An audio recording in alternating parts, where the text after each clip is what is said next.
Davom etamiz. Barcha turdagi xizmatlar, ayniqsa bank va moliya sohasidagi operatsiyalar raqamli shaklga o'tgani bilan birga elektron tizimlarga xos turli xavf-xatarlar ham yuzaga kelmoqda. Bu o'z navbatida iste'molchilar huquqlarini himoya qiladigan aniq mexanizm yo'lga qo'yishni taqozo qilyapti. Poytaxtimizda o'tkazilgan yig'ilishda ayni masalaga urg'u qaratilib, Germaniya tajribasi asosida ishlab chiqilgan yangi kodeks loyihasi muhokama qilindi. Mavzu tafsilotlari muxbirimiz Muxlisa Abdujalilova lavhasida.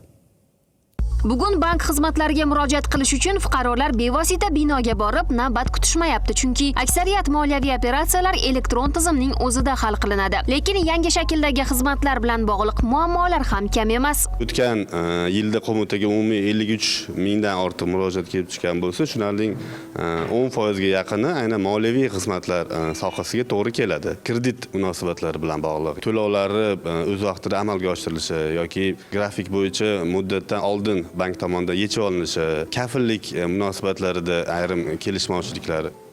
Biz tahlil qilib ko'rganimiz bankomatlar bilan bog'liq masalalar ham ko'p. Xuddi shunday vaziyatlarda iste'molchining huquqi qanday qonuniy hujjat bilan kafolatlanadi degan savol yuzaga keladi. Yig'ilishda mana shu zaruratni inobatga olgan holda yangi kodeks loyihasi muhokama qilindi. Uning qaysi jihatdan samara berishi to'g'risida turli rakursdan fikrlar tinglandi.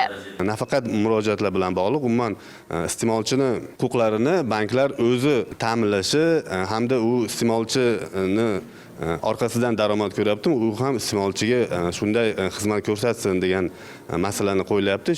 Moliyaviy xizmatlar ko'rsatishda iste'molchilar huquqlarini himoya qilish kodeksini yaratish, ya'ni har bitta bank o'zi ichki siyosatga kelib chiqqan holda iste'molchini huquqini ta'minlaydigan, unga iste'molchi uchun xizmat qiladigan tartiblarni joriy qilishi hamda bu amaliyotda tatbiq qilishini maqsad qilib qo'yganmiz.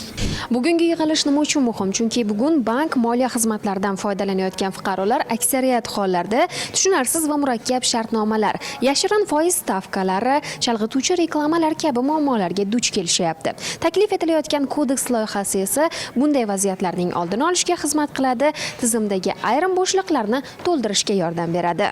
Bu borada rivojlangan davlatlar tajribasi alohida inobatga olinmoqda.